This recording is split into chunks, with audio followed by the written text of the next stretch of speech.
The fork was still in midair when her message came through. I'm staying at a friend's after work. Don't wait. No period at the end. Just blank space. Like she left it open for interpretation. Or maybe just didn't care enough to finish the sentence. I didn't move. Not right away. Just sat there, holding that stupid fork, hovering over a plate of reheated spinach ravioli I'd made for two. She knew I was cooking tonight. She asked me this morning, "Do we still have that Parmesan I like?" Now it felt like a setup. The wine was breathing. The table was set. Her napkin was folded in that little triangle she liked. I even lit a candle. I'm not a candle guy, but she said once that it made dinners feel like a restaurant. Instead, I got a 7-word dismissal. From my wife. My partner. My person. I thought. I put the fork down gently. Quietly. Because something about slamming it felt too dramatic, like I was in a movie. This wasn't a movie. This was real. And something real was happening right now. Just not in this kitchen.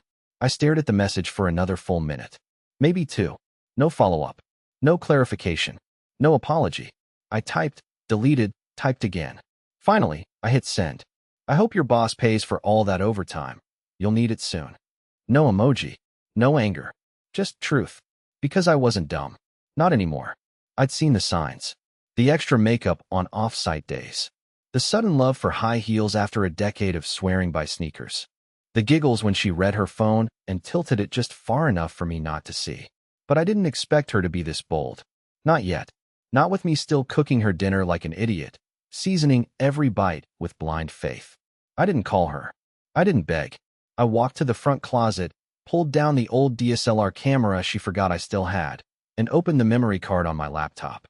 And that's where the unraveling truly began. Because tucked between last summer's beach trip and her birthday brunch were 4 photos I had never taken. Same hotel room. Same wristwatch. Same hand on her waist, and it wasn't mine. The photos weren't taken in secret. That's what hit me first. They weren't sneaky. No hidden angles, no grainy zooms. These were clean, well-lit, perfectly posed. Like someone wanted them saved. Or maybe they forgot to delete them from their phone before the cloud synced. In one shot, she's standing in front of a mirror, dressed in a silky top I'd never seen before. The kind of thing you don't wear to crash at a friend's. Her phone's in one hand, a glass of red wine in the other. She's smiling, lips parted like she just told a joke and cracked herself up. And there, on her hip, a man's hand. Large, confident, familiar. But it was the watch that told me everything. Black leather band, gold case, minimalist dial. I'd seen it 3 months ago at our housewarming party, on his wrist. Gavin, her boss. He shook my hand with it, complimented my grilling, laughed with her in the kitchen like they were sharing some inside joke, while I poured everyone lemonade like a glorified butler. I thought it was harmless. I told myself not to be one of those husbands. Insecure, possessive, weirdly territorial. I trusted her, and she used that trust like a hotel key. I sat back from the laptop and stared at nothing. It's strange. Your body keeps working even when your heart starts shutting down. I could hear my pulse in my ears. My knees were shaking under the table, but my face was frozen, cold. And then I heard a sound that shattered everything. A knock at the door. I jumped like I'd been shot. For a second, some delusional part of me thought it might be her. Maybe she'd changed her mind. Come home early. Maybe she'd lie and cry and come up with some half-baked excuse that I'd believe because I wanted to. But it wasn't her. It was Tasha, our neighbor from 2 doors down. She was holding a brown envelope. No smile. Just a serious look and a single line. "I think you should see this before you talk to her again." I blinked, confused. What? She left this on our porch by accident. I don't think she meant to, but I didn't want it to get lost. She handed it to me and walked off before I could ask another question. I closed the door slowly, hands trembling like I was opening a bomb. Inside the envelope, printed papers. Not photos. Not notes. Receipts. 3 of them. All from the same hotel. 3 separate nights. Different weeks. All Thursdays. And all paid with our joint account. She didn't even try to hide it. She just counted on me not looking. Counted on me being too trusting, too busy, too passive. And she wasn't wrong. Not until now. The final receipt wasn't from the hotel bar or the room service. It was from the hotel's gift shop. She bought cologne. A men's cologne. The same brand I'd smelled faintly on her when she came home last week and said it was from a coworker's hug. That was the moment I knew. I wasn't being paranoid. I was being played. And the worst part? She was using my money to do it. I didn't cry. Not yet. I think some part of me still believed there was a rational explanation, that maybe I was piecing things together wrong, that it was just a coincidence, or a misunderstanding, or some huge prank I didn't get the punchline to. But then I checked her email. I shouldn't have. I know that. But I did. And what I found next made my stomach twist into something unrecognizable. She had booked another room. Tomorrow night. Different hotel. Same pattern. Check-in. 6:30 p.m. Room. King Suite. Note. Bottle of red waiting. No business trip. No girls' night. No friend in need. She was planning another night with him, while I was still sitting at home, heating up pasta and folding napkins into stupid triangles. That's when something inside me cracked. I didn't scream. I didn't throw anything. But I opened a private folder on my hard drive that I hadn't looked at in years, the one labeled Before Tessa. Photos. Scans. An old contact list. And right at the bottom, a name I hadn't said out loud since I deleted her number from my phone. Rowan Keller. She was the only person who ever warned me about Tessa. And I didn't listen. Rowan's name sat there like a forgotten warning label on a bottle you swore you'd never open again. She was complicated. We never dated, not officially. There was always something in the way, jobs, distance, timing, Tessa. Back then, she was the blunt, no-nonsense kind of woman who could look through someone in 2 seconds flat. She had met Tessa once. Only once. A quick brunch when we'd first moved in together. And I remember the way she watched her. Not rudely, not obviously, but like she was clocking a fuse burning under a silk dress. That afternoon, Rowan pulled me aside in the parking lot and said, "She's charming, but she's not with you for you. I can feel it. She calculates." I told her she was wrong. Told her she was jealous. And just like that, we stopped talking. That was 5 years ago. And now here I was, sitting in the same apartment Rowan once helped me paint, staring at proof that every single alarm she'd tried to set off had finally gone off, just half a decade too late. I didn't think she'd answer. But when I hit call, the ring barely buzzed once before I heard her voice. Soft. Low. Like she already knew. "You finally saw it, didn't you?" she whispered. I didn't even ask how she knew. I couldn't speak for a second. My throat felt tight. I managed. "There's another hotel booking. Tomorrow night." Rowan didn't sound surprised. "Did you check if it's his name on the reservation?" My stomach dropped. "You think she used his name?" "No. I think she used yours. She's smarter than you remember." That was the moment it clicked. Everything was probably in my name. The receipts. The bookings. Even the credit card rewards were linked to my profile. If I tried to call the hotel and cancel, I'd probably be the one getting flagged, not her. She was hiding her affair behind the convenience of my oblivion. "I don't even know what to do," I admitted. "I can't scream. I can't sleep. I just keep replaying everything she said over the last year. How many of those moments were fake? How many things did she say while thinking about him?"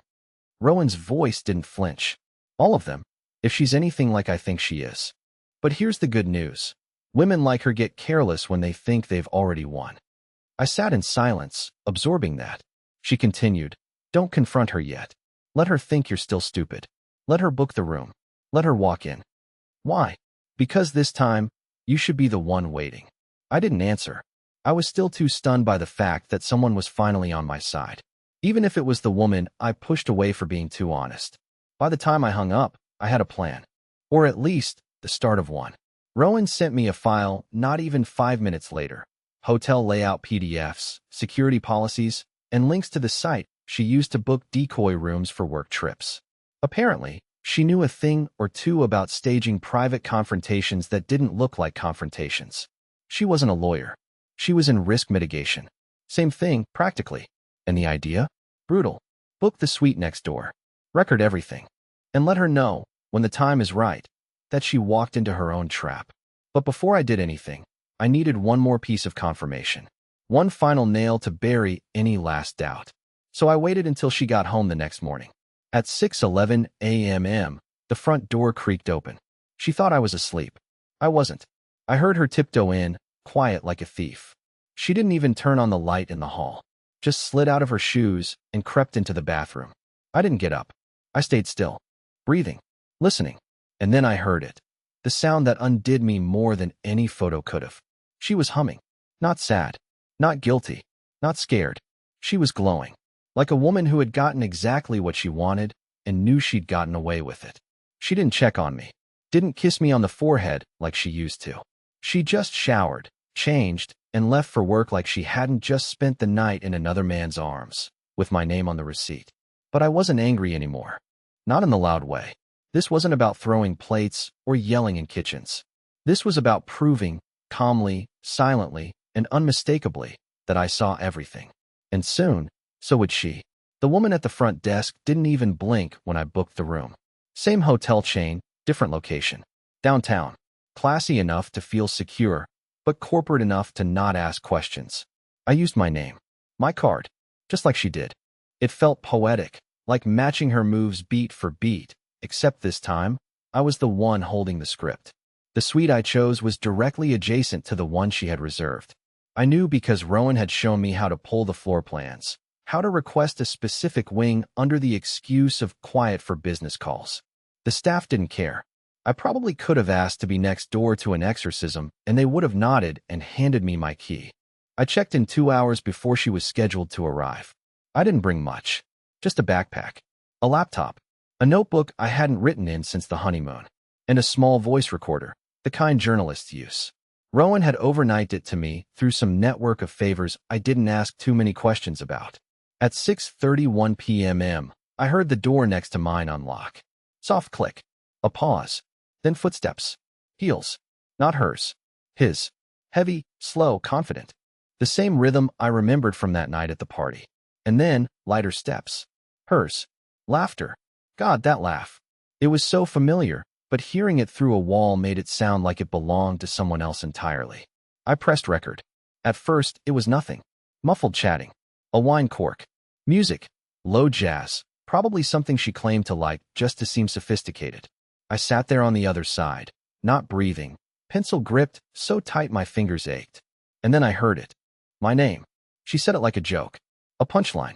I leaned closer to the wall, heart pounding. No, he still has no idea, she said. He thinks I'm working late. Again. She laughed harder, clinking her glass. Honestly, if this goes right, I won't even need to explain anything. He'll hand it over willingly, once the new account clears. Wait, what? That wasn't about love. That was about money. I sat upright, every muscle locked. My first instinct was denial. Surely I misheard. Surely she meant something else. But then Gavin. Yeah, I knew it was him now. I could hear it in the smug cadence of his voice, replied. And the loan docs? You're sure he'll co-sign? He already did. Months ago. He thinks it's for the kitchen remodel. You're evil. I'm efficient. Another glass clink. Another laugh. And just like that, the betrayal became something else entirely. Not just emotional. Not just physical. But financial. Legal. She was using me. Still. Even now. Luring me into debt for something I had no idea even existed. There was no kitchen remodel planned. No permits. No contractor quotes. But the loan, if what she said was true, was already in motion. With my signature. And I hadn't signed anything in months. Not knowingly. Unless. The refinancing papers. The ones she rushed me through on a Sunday. Told me they were just to lock in our mortgage rate before the hike. I hadn't read them. I trusted her. I signed where she highlighted. I felt physically sick. I wanted to kick the wall down. Confront her. Scream. But Rowan's voice echoed in my memory. Let her finish the story first. You need the whole thing before you move. So I sat. Listened. And what I heard next. It wasn't about a one-night affair. It was a 6-month plan. She had taken out a small business loan using my equity, my co-signature, and a forged power of attorney. For a company I didn't know existed, under a name I'd never heard, tied to a business address that turned out to be a co-working space she'd mentioned offhand in passing, saying it was just a networking hub. Gavin, apparently, was this silent partner. Silent my. They were planning a full exit. Financial, relational, and digital. She even said she was looking forward to deleting everything, including the House Keys app. She meant to vanish. She didn't want to fight. She wanted a clean escape with everything tied up neatly, except me. I wasn't her enemy. I was her insurance policy. Until now. Because now, I knew everything. The voice recorder sat on the hotel desk, still warm from the hours it had run. I listened back to the audio 3 times. Each word like a nail sealing the coffin of the life I thought I had. Her laugh didn't sound like her anymore. It sounded like a stranger who had studied my wife, memorized her smile, and mimicked it just enough to keep me fooled while she emptied the safe behind my back. She thought I was home folding laundry. She didn't know I was across the wall, building a file that would follow her longer than she'd ever planned to stay with me. I left the hotel at 10:17 p.m. Sharp. Quiet. Unseen. I didn't need to know how the night ended. I already had what I came for. Her voice. Her admission. Her plan. But more than that, I had my proof. The next morning, I walked into the office of Lucas Piers, a real estate attorney I'd done drywall repairs for 2 years back. He owed me. Back then, his son had backed into my truck and never paid for it. Lucas begged me not to report it to insurance, and I didn't. I said, "You help me someday, we'll call it even." Now was someday. He looked up from his desk, saw my face, and didn't even crack a smile. "Merrick? I need legal guidance. Fast. And private." He ushered me in, locked the door behind us, and said, "Tell me everything." So I did. Everything. The forged loan papers, the financial redirection, the new business venture, the voice recordings, the forged co-signature, the digital deletion plan, even the watch in the hotel room. He sat still the whole time, no blinking, no note-taking, just absorbing. Then he swiveled his chair toward his computer and typed for a solid 3 minutes before speaking again. First things first. That power of attorney? If you didn't sign it in front of a notary, it's invalid. But if the lender processed it, we've got a case of financial fraud and misrepresentation. If you can get me a copy of that file, we'll freeze everything tied to it. My heart thumped. How? Easy. You're the co-signer. You have rights. They don't know you know yet, which gives us leverage. You're not going to confront your wife. You're going to disappear. Quietly. That caught me off guard. Disappear? You let her believe her plan is working. You let her feel safe. And in that space, we take the rug out from under her. His voice was calm, methodical, like a surgeon explaining an operation while the patient was still asleep. He kept going. We're going to secure your assets, your name, your credit, and we're going to build a fraud case that places all financial responsibility for that loan on her and her silent partner. But we need one more thing. What? Proof that he knew. I blinked. He's in the recordings. Not enough. We need written acknowledgement. Texts, emails, documents, a paper trail. You said she uses our joint cloud? I nodded slowly. Yeah, she forgets about it. Her iPad's still connected. Then go home, he said. Download everything, especially the deleted files. We'll make sure she never sees it coming. I left his office feeling like I'd just been handed a weapon I didn't know how to use yet. Not a gun, not a knife. Something more surgical, legal, permanent. When I got home, I didn't walk in like I usually did. I stood outside the front door for a moment, just listening. The house was empty. Her car was gone. Of course. I walked in. Everything looked exactly how she left it. The blanket on the couch folded just a little too perfectly. The fake smile of a woman who tidies to distract from the mess she's made underneath. I pulled out the iPad. Battery dead. I charged it in silence, pacing like a ghost in my own living room. When it finally powered up, I held my breath. No passcode. She never changed it. And in her recently deleted files, a goldmine. Screenshots of emails. Him asking about their exit date. Her responding, soon. Just need Merrick to be the last to know.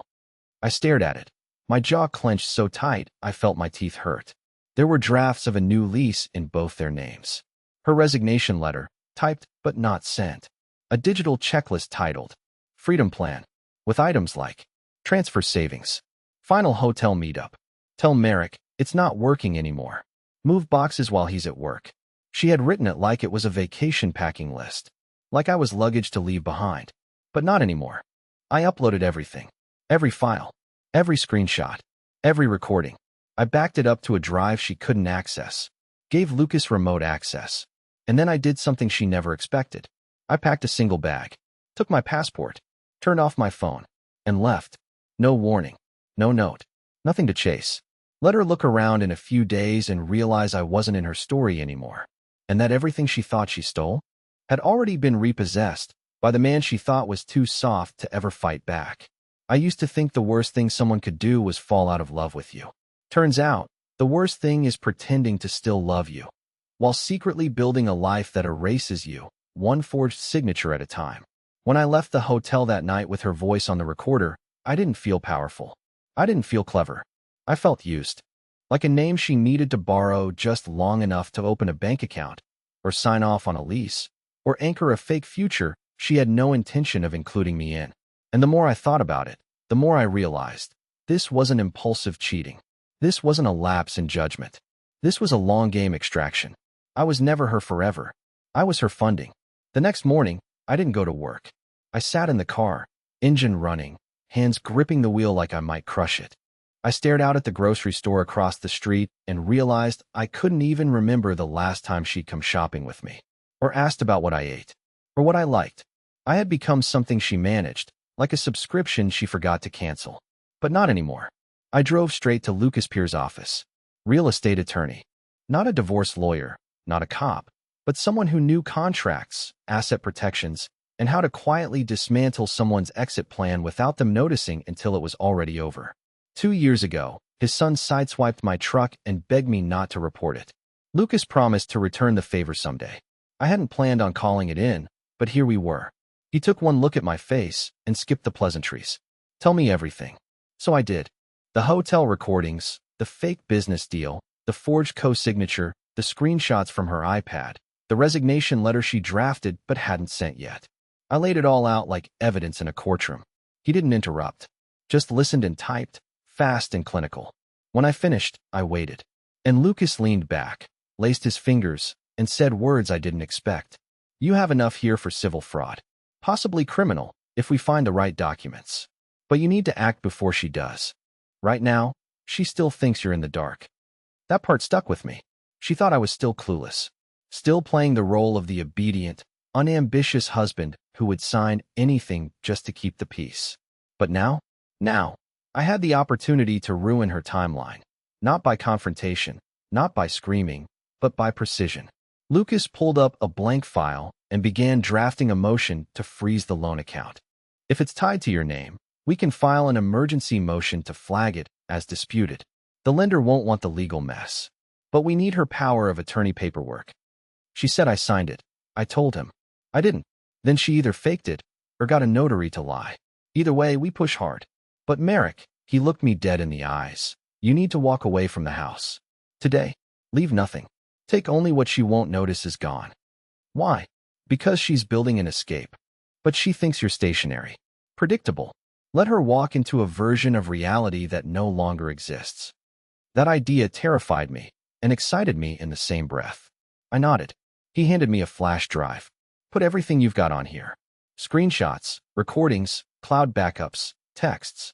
Anything that connects her to the fraud. When I got home, I didn't enter like a man coming back to his life. I entered like a thief, even though it was my house. She was still at work, or maybe with him again, who knows. I didn't care. I charged her old iPad, the one she stopped using months ago, but never disconnected from our cloud. It's still auto-synced. In her deleted folders, I found what I needed. A PDF titled Proposal, Sunset Ventures, LLC. A shell company I'd never heard of, but tied to a co-working address she once called a networking spot. Inside that file, a scanned agreement with my digital signature attached, the same one I'd used when we refinanced the house. She copied it, pasted it into a new file, forged my consent, and in a string of screenshots, I found a message she sent to Gavin. If he ever figures it out, I'll play dumb. He's too soft to push back. That was the moment I stopped feeling betrayed. I felt surgical. I wiped every trace of myself from that house. Packed one suitcase. Took the hard drive, the flash drive, and the key to my late uncle's cabin 3 towns over. The one I never told her about because she said she hated anything rural. Before I left, I did one final thing. I opened a Word document on the kitchen laptop and typed only this. You said not to wait. I didn't. Then I printed the letter from the Fraud and Risk Mitigation Department that Lucas had drafted, signed with her name at the top and a bold header that said, Subject, Account Review for Potential Misrepresentation and Forgery, Pending Investigation. I placed both papers on the table, next to her favorite mug, and walked out without locking the door behind me. Because soon, she wouldn't own that lock anyway. I didn't turn my phone off. I just let it ring. That night, after I walked out of the house and left behind every trace of the man she thought I was, I checked into a roadside motel about 40 miles west. Not glamorous, not even particularly clean, but perfectly forgettable. No card on file. Paid cash. They didn't ask for ID. Just handed me the key like I was nobody, and for once, I didn't mind being nobody. It felt safe. The motel room smelled like cigarette smoke and old vacuum cleaner belts, but it was quiet. There was no framed wedding photo by the bed, no scented candle disguising betrayal, no trace of her in the air. Just peeling wallpaper and a stiff mattress that didn't judge the man lying on it. My phone started ringing around 7:40 p.m. Her name lit up on the screen like a wound that wouldn't close. Call 1. I let it ring out. Call 2. Straight to voicemail. Call 3, 4, 5. I stopped looking. By midnight, she was at call 13. Still, I didn't answer. Not because I wanted to hurt her, but because I didn't trust myself to hear her voice and not fall for whatever rehearsed panic she'd whip out of her pocket like a magician's last trick. If I heard even a hint of fear, part of me might have still tried to fix it. That was the old me. The guy who thought love could survive anything if you just believed in the person hard enough. That guy was gone now. But then, at 1:06 a.m., a voicemail came through. Not from Tessa. From Gavin. It was short. Unintended. Probably left by accident when he didn't hang up properly. The kind of mistake arrogant people make when they think no one's listening. I told you to pace it. He's not stupid. If he lawyers up, I'm out. This was your idea. You deal with it. Click. I must have replayed that 15-second message 50 times. Not because of what he said, but how he said it. There was no warmth. No hint of the guy who joked with her over wine and called her efficient. This was fear. This was self-preservation. He wasn't protecting her. He was positioning himself. If she went down, she'd go alone. That changed everything. Because up until now, I thought they were a team. Now, she was disposable to him, just like I was to her. I forwarded the voicemail to Lucas with a subject line that just read, "He's cutting her loose." Lucas called me at sunrise. No greeting. That's enough. Enough for what? To move forward with your side first. We freeze the loan. We flag the documents. We submit the audio. Once that happens, she'll have to answer questions. And if he distances himself, her world starts to collapse before she even knows what hit her. He paused, then added, "You still want to go through with this, right?" I didn't answer right away. Not because I doubted it, but because I was still trying to process the whiplash of going from ignored husband to legal weapon. It felt like waking up in someone else's life. "Yeah," I finally said. "I want to finish this." Lucas told me he'd initiate the process that afternoon. But in the meantime, he gave me a list, things I could do quietly, safely, without tipping her off just yet. So I started. I removed myself from our shared bank account, the one she was slowly draining anyway. I filed a fraud alert with all 3 credit bureaus. Froze my credit. Changed my passwords. Called the accountant we'd used during tax season and asked if any strange documents had been submitted under my name. He said he'd get back to me. Then I did something I should have done months ago. I contacted my old friend Gideon, an IT guy who'd once helped me recover a wiped hard drive after a lightning storm. I told him I needed help with tracking cloud backups, especially anything she may have stored off device. He didn't ask questions, just said, "Bring whatever you've got." By that night, Gideon had pulled a hidden folder from her cloud I never even knew existed. It wasn't synced to her iPad. It was buried under a decoy label called Travel Blog Drafts. She must have thought I'd never click it. She was right, until now. Inside, a spreadsheet, a numbered list of accounts, passwords, transfers, offshore hints, cryptocurrency wallets. A line item that read, "Final withdrawal scheduled, October 24th. Beside it, "If no resistance from M." That was in 2 days. 2 days until she vanished with everything. 2 days until I became a headline in some generic legal story about divorce gone wrong. But not anymore. She planned every move. So did I. The only difference? She thought she was playing chess. I was building a mousetrap. I didn't show up at court. Not the first time. Not the second either. There was nothing I needed to say. By the time Tessa got the subpoena, slipped under her office door by a private process server Lucas hired, the loan had already been frozen. The bank was investigating her forged documents. Gavin had ghosted her entirely. Her resignation email, the one she never got to send, was leaked by someone on her team. Turns out, she wasn't as discreet as she thought. One coworker had overheard her once, laughing about vanishing before tax season. That coworker forwarded the thread to HR, quietly. By the time investigators knocked on her apartment, she had moved out of our house 3 days after I left, probably assuming I wouldn't come back. The look on her face said it all. She thought she was the one ending things. But I had already done that. The court granted me a fraud protection order. My credit was restored. The financial documents she forged were declared invalid. Sunset Ventures LLC was dissolved before it even launched. Her accounts were frozen pending the investigation. The money she moved? Traceable.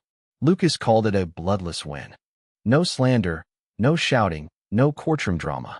Just paper, signatures, and silence. But that wasn't the best part. The best part came on a Wednesday. Crisp fall air. I was sitting at a small cafe, laptop open, looking at rental listings, this time, not for two. I had no intention of going back to the old house. I didn't want the ghost of her lipstick on my coffee mugs. I didn't want the smell of her shampoo to crawl out of the bathroom walls every time it rained. I wanted new walls. Bare ones. Mine. That's when she called.